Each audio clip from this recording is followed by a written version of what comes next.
BNP নেতা শামসুজ্জামান দুদু সাহেব, তার বিষয়ে একটু বলতে চাই ভাই, যদি আপনারা শেষ পর্যন্ত আমার কথাটা শুনেন। তার সম্বন্ধে খুব একটা ভালো ধারণা আমার ছিল না, কিন্তু বিএনপির একজন শীর্ষ পর্যায়ের নেতা, তার চলাফেরা এতটা স্বাভাবিক সাদামাটা, আমি এটা আগে কল্পনাও করি নাই। বিশ্বাস করেন, এই প্রেস ক্লাবে, জাতীয় প্রেস ক্লাবে তার সাথে আমার হঠাৎ করে দেখা। এই প্রেস ক্লাবের গেটের সাথে একটা চা স্টল আছে, এই দোকান থেকে উনি টং দোকান আর কি, এক কথায় টং দোকান থেকে উনি চা অর্ডার দিছে, নেতা কর্মীদের নিয়ে উনি চা খাইলো।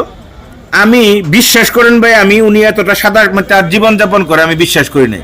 তার পরনের পাঞ্জাবি পায়জামা খুবই কম দামের, মানে তার পায়ে একজোড়া বার্মিজ স্যান্ডেল আছে, খুব বেশি হলে 200 থেকে 150-200 এর উপরে যাবে না।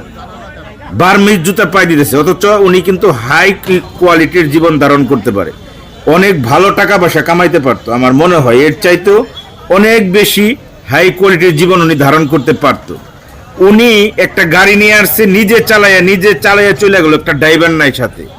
যে গাড়িটা উনি নিয়ে চালিয়ে গেল, ওই গাড়িটা টয়োটা ব্র্যান্ডের একটা গাড়ি, প্রাইভেট কার, সর্বনিম্ন দাম। এর চাইতে কম দামের মনে হয় প্রাইভেট কার নাই। এর চাইতে দামি গাড়ি উনি ব্যবহার করতে পারতো, ইচ্ছা করলেই পারে। আমাদের গাজীপুরের ওয়ার্ড বিএনপির যে সভাপতি সেক্রেটারি আছে, তারাও এর চাইতে অনেক দামি গাড়ি ব্যবহার করে।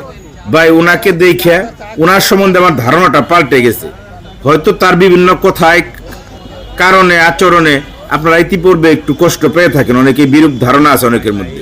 মানুষ মাত্রই ভুল হইতে পারে ভাই, ওনাকে দেখে ওনার বিষয়ে ধারণাটা আমার বদলে গেছে।